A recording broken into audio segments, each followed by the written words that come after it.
Okay, live from Bayview Studios, we have X-Acto Safety by Mr. Hammer.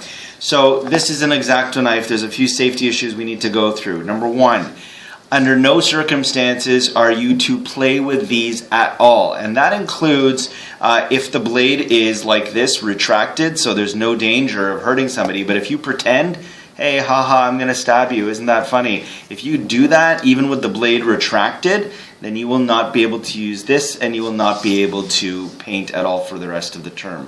Because potentially somebody else might think it's a real blade and retaliate. We don't want to play tricks or games with these blades at all, zero tolerance.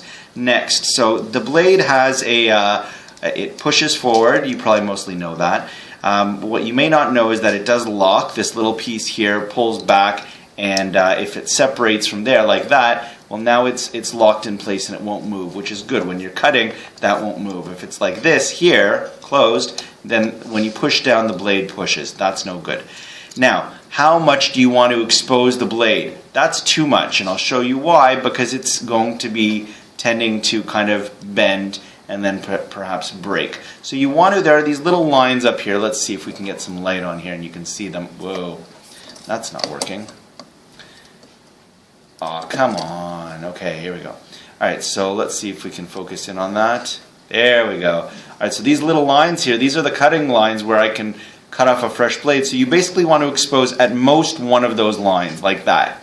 Okay, once you've got one of those lines exposed, then you pull back here, and now it's locked in place. Now, here's the big trick for cutting. Most people are going to cut like this, straight up and down. Let's see if I can move this out of the way back a bit. You're going to cut like holding a pencil. That's a problem because the blade is just a teeny bit of the blade is touching. You should actually hold it over top like this and cut. It's definitely not as comfortable, but that's the proper way to cut. Another rule, if I'm cutting like this and I've got the tape, is this a good or bad way to cut? I'm asking you, yeah. Yeah, bad. Why is this a bad way to cut? Yes. I could cut my finger off and we could have lots of blood. So always put your hand, your non-cutting hand behind, and you can have it quite close because you're going in the opposite direction.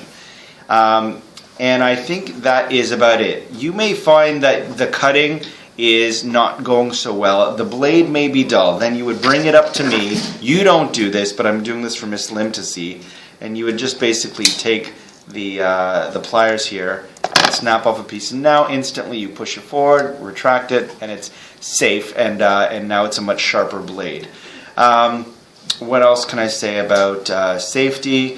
When you're not using it, retract it all the way, put it down. Even better if you're not using it for a period of time, bring it back. This whole container here with all the blades will be on the back counter. Please put they're numbered, so please try and put them back in the proper place, and then we'll have a safe time and work carefully. Thank you.